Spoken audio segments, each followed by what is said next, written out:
Nós estamos começando o programa Trocando Ideias, o programa da Igreja Presbiteriana de Pinheiros, um programa feito para você, para abençoar seu coração.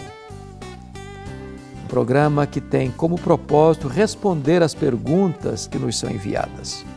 Se você tem perguntas e gostaria de vê-las contempladas aqui, mande para nós. Temos muito prazer em respondê-las aqui no programa. A Igreja Presbiteriana de Pinheiros é pastoreada pelo reverendo Arival Dias Casimiro, um amigo precioso, um homem de Deus, um líder que tem influenciado a nossa geração. Eu tenho o privilégio de cooperar com ele no pastorado desta promissora igreja. Se você mora em São Paulo, na capital, na região metropolitana, e está procurando uma igreja bíblica, missionária, acolhedora, viva, alegre, que cuida de famílias, nós queremos ser a sua igreja. Venha para cá, se você está desigrejado, nós gostaríamos de acolher você e acompanhar você nessa linda jornada da vida cristã. Eu gostaria então de dar início às respostas às perguntas que nos foram enviadas. E hoje eu quero tratar aqui de 3 perguntas. A primeira delas é a seguinte: Pastor, eu posso orar a Deus pedindo perdão pelos pecados de meu filho ou de meus filhos? A resposta é pode e não pode. Vamos entender. Nós podemos, coletivamente, como família, confessar os nossos pecados. Você encontra isso em Neemias capítulo 1, em Daniel capítulo 9. Quando você confessa o seu pecado e o pecado do seu povo, da igreja, da nação, da sua família, está certo, está certo. Eu posso sim, eu devo. Agora, nós não podemos confessar os pecados dos nossos filhos achando que, ao confessá-los, isenta os filhos se arrependerem. Como se houvesse uma espécie de transferência. Uma vez que nós confessamos, eles não precisam confessar. Uma vez que nós confessamos, eles não precisam se arrepender. Não, aí é impossível. Porque cada um dará contas a Deus pela sua própria vida. Então, como culpa coletiva, nós devemos confessar. Nós pecamos quanto pessoa, nós pecamos quanto família, nós pecamos quanto igreja, nós pecamos quanto nação. Como membro desses agrupamentos, nós confessamos coletivamente. É bíblico. Mas não no sentido de isentar o outro de culpa. Então, se nós confessamos, o outro está resolvido, mesmo que ele não se arrependa, mesmo que ele não confesse os seus pecados. Nesse sentido, não é possível. Segunda pergunta. Pastor, com tantas coisas ruins acontecendo, o fim dos tempos próximo, o senhor acha que ainda devemos ter o desejo, planos de casar e ter filhos? Eu acho. Porque não casar e não ter filhos porque os dias são difíceis é duvidar da providência de Deus. Deixa eu ilustrar isso.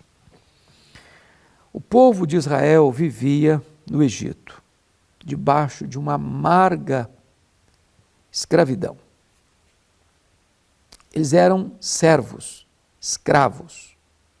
Os filhos eram ferramentas de trabalho num regime de opressão. Se não bastasse isso, Faraó, ao ver o povo de Israel se multiplicar, resolveu mandar matar toda criança que nascesse do sexo masculino, devia ser morta. Era a ordem dada aos soldados. Mais tarde, essas crianças foram também ordenadas a ser jogadas no Nilo para os crocodilos comerem. Bom, o tempo era de opressão. Mesmo nesse tempo, Amrão e Joquebede se casam e têm filhos. E o que vai acontecer? O caçula da família,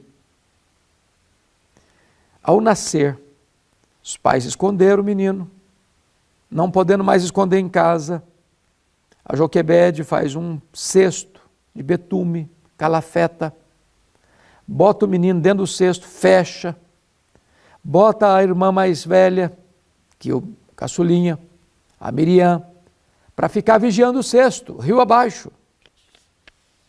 O que acontece? A filha do faraó encontra o cesto com as suas moças, tomando banho.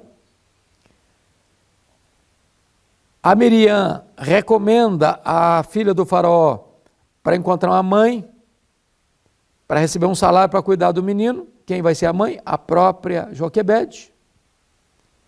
Depois de desmamado o menino, vai ser criado no palácio do faraó, como filho do faraó. E o menino, Moisés, vai se transformar no libertador do seu povo. Então não é porque os dias são difíceis que você não deve se casar, não. Você precisa casar, a não ser que você tenha o dom do celibato. A não ser que você entenda que Deus tem um propósito na sua vida como solteiro, como o apóstolo Paulo, que em virtude do ministério que ele exercia, preferiu não casar. Mas o casamento é uma bênção de Deus e uma ordenança de Deus. Não é bom que o homem fique só. Ter filhos, você precisa entender que você vai criar os seus filhos, você vai cuidar dos seus filhos. E é uma promessa. Ensina a criança no caminho em que deve andar, como exemplo para ele. E quando for velho, não se desviará dele. Aquilo que está no seu coração, o amor a Deus, precisa ser inculcado no coração dos filhos.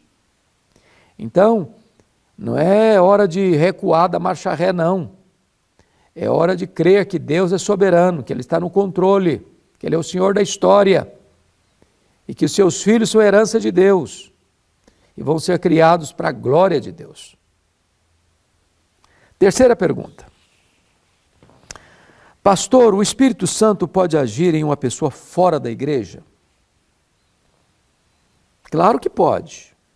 Claro. O Espírito Santo não está limitado aos templos, às reuniões dos cristãos. O que disse Jesus a Nicodemos? Lá em João 3, versículo 8. O vento sopra onde quer. Ouves a sua voz. Não sabes de onde vem, nem para onde vai. Assim é todo aquele que é nascido do Espírito. O Espírito Santo é livre. O Espírito Santo é soberano. Ele sopra onde quer. Ele sopra na rua. Ele sopra no hospital. Ele sopra no campo de futebol. Ele sopra na boate. Ele sopra num bêbado que está retornando para casa de madrugada, que encontra um folheto sujo, rasgado, pega, lê e o Espírito Santo converte o coração dele. O Espírito Santo é livre. Ele é soberano. Ele sopra em casa. Ele sopra na igreja. Então, é claro que quando alguém vai à igreja, ele está já caminhando na direção de desejar ouvir a voz de Deus. É o Salmo 73, que Asaf está em crise, com dúvidas, com perguntas, até que ele entra na casa de Deus e atinou com o fim dos perversos. A mente foi iluminada, a palavra de Deus clareou o seu caminho. Ou você pode ver a mesma coisa em Isaías 6. No ano da morte do rei Uzias, eu vi o Senhor assentado num alto e sublime trono.